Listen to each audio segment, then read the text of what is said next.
What's up, everyone? My name is Anders Holmes. I host a podcast called the Holmes Movies Podcast, which you can find on iTunes. So recently, I haven't done a new episode of my podcast, mainly because my brother, who I usually do the podcast with, he's been very busy as of late because of work, and also because he's planning a wedding. He's getting married in a couple of months.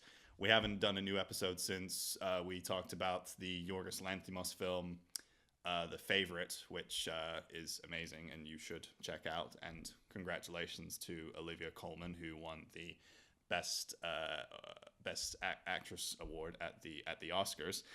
And I've been wanting to do more stuff for our YouTube channel. It's been a little bit bare lately, and I recently put up some stuff, like little snippets of that episode where we talked about The Favorite.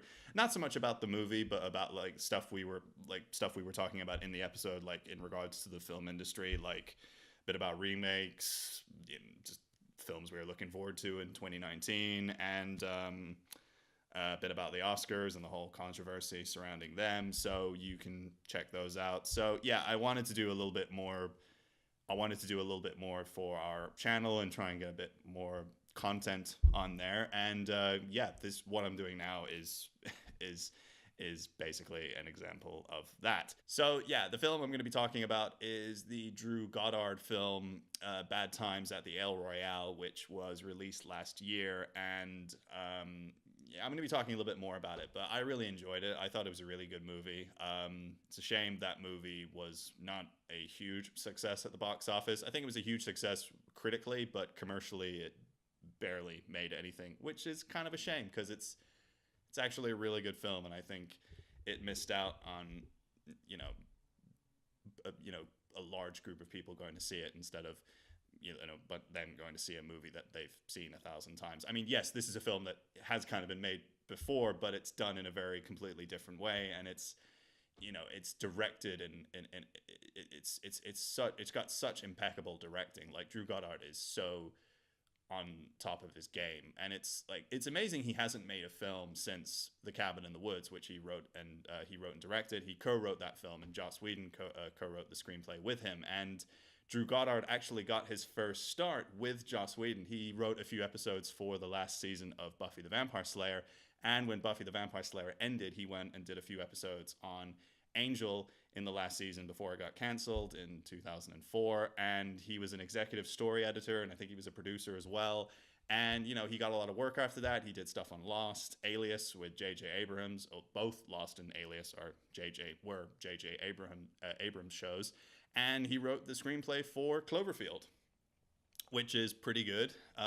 It's probably the best Cloverfield movie at the moment. And he did Cabin in the Woods. It was filmed in 2009, but it did not get released until 2012 for reasons that are very confusing to me. And I think what links Cabin in the Woods and Bad Times at the El Royale is that both of those films, you kind of go into them with an idea of what's going to play out, and then it does something that completely takes you by surprise, and it just keeps throwing surprises at you, and it gets to a point where you're like, I don't know what the hell is going on, but I'm enjoying it. The thing I really liked about Bad Times at the El Royale, it had a really interesting old school feel to it, and it had a great cast. It's got Jeff Bridges, Dakota Johnson, who I'm not particularly a huge fan of, but I actually thought she was quite good in this film. John Hamm, who I'm a huge fan of. I was a huge Don Draper Mad Men fan, and it's great that he's able to still keep on working after Mad Men finished a few years ago. Chris Hemsworth, who is charismatically creepy in this film. He is like as soon as he shows up in the movie just becomes like a completely different film to what you've been watching before. It just becomes like this horror movie or something. Like, he just plays like this kind of like this Charles Manson type figure who is charismatic and sadistic, and it was kind of nice to see Chris Hemsworth play a different role compared to something like Thor, where he's all heroic, and then this film is Billy Lee. He's just like villainous, murderous badass, and quite creepy. And yeah, he's very much like Charles Manson, and it's a very memorable performance. I'll say that. So a little bit about the movie. It does have a little bit of a Agatha Christie feel to it. It does take a little bit of inspiration from the "And Then There Were None" storyline.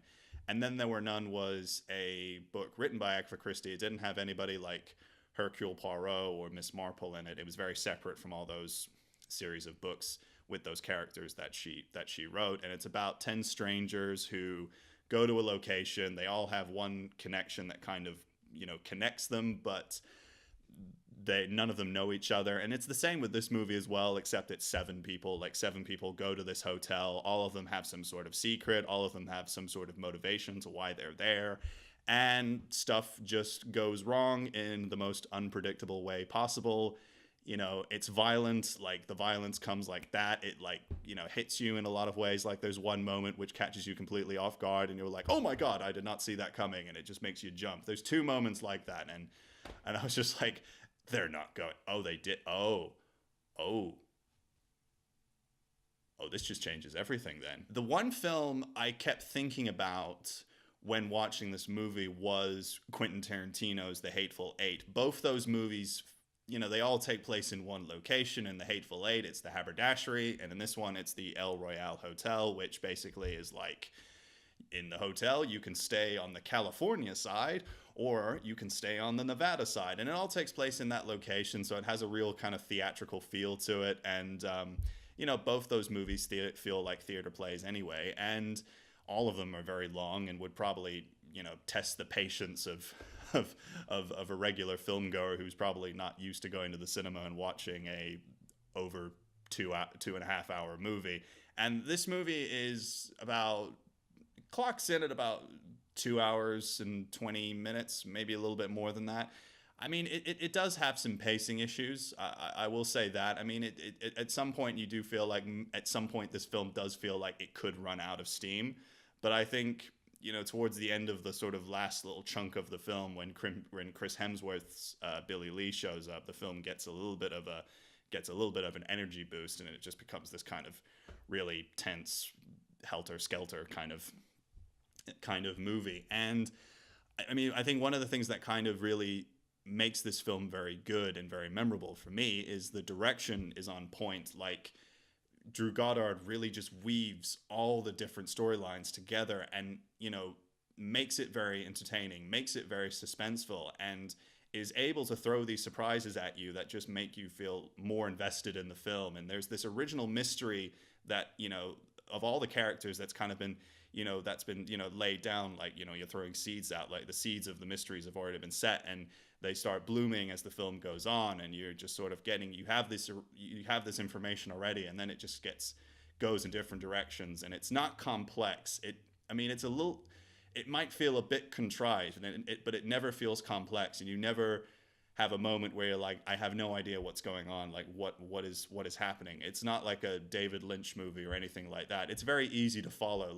There's a lot going on, but it keeps you really invested, and you really want to know like what's going on with all these characters and what's driving them basically. And it just makes for a really entertaining watch, and it has some moments that, like I said, make you jump a little bit. And also the other thing that really makes the movie very memorable is the cast. Like Jeff Bridges is amazing with he plays this priest who has a bit of a secret, which is related to the first scene of the movie. Like this first scene of the movie, it's all done in one shot. You see a guy walk into a hotel room. You see he's got a gun. He starts taking out all the floorboards. He starts, putting all the stuff to one side so he can put some money in the bottom of the floor.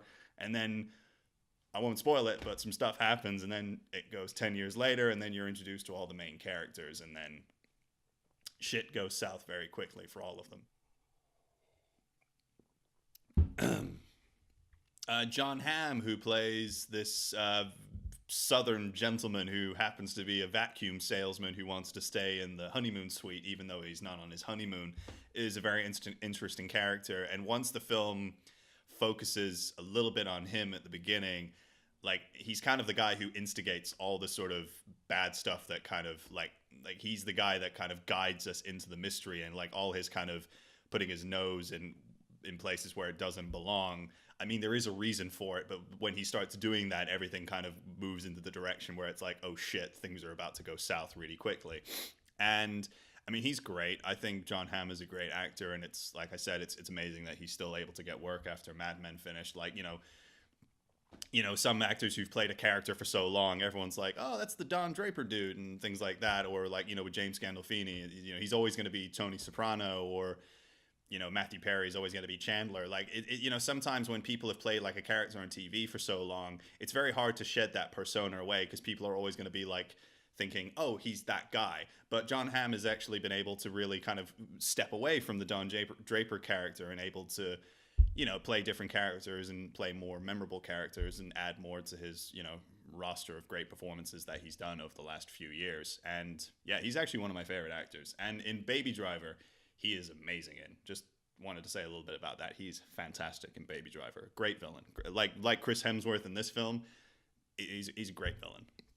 And just a bit about Chris Hemsworth, like he's amazing. Like he's so versatile. Like we've seen him in films like in the Marvel movies where he can be heroic, he can be like awesome and has this great screen presence, but he can also be funny, like we saw in the Ghostbusters movie and Thor Ragnarok. Like he's extremely funny, and it's so great that someone like Taika Waititi was just able to utilize his comedic skills in such a great way, and be able to just show how funny this guy can be, and actually do something different with the Thor character. And in this film, he's able to show that he can play villains, and he's a great villain in this. Like the moment you see him, like he shows up in like a brief scene, kind of going into the second act of the movie, and already in the way that he's presented with the cinematography and the lighting, you get a sense that this guy is bad. Like the way he talks and the way he looks, his posture, you get that there's something very off about this character. And then when he shows up later in the film, he just puts all that sort of evil stuff all the way up to 11, and he becomes a great screen villain in this movie, and he's very frightening. And there's a moment where he has all the characters around a table, and it's a bit like the Deer Hunter, and all his he has all these other people with him, and you're not quite sure what's going to happen. Like you have an idea of what's going to happen, but then you don't know. It's because this movie's so unpredictable, and Drew Goddard is so good at making you think about what's going to happen, and I think that's amazing. And they use the Deep Purple song Hush very well, and it's the best use of the Deep Purple song since I Know What You Did Last Summer, and it makes for a very good scene, a very well paced scene, a very well edited scene, and a scene that builds up the tension really well, and has like a really good payoff. I really fucked up on my click there, but you get what I mean.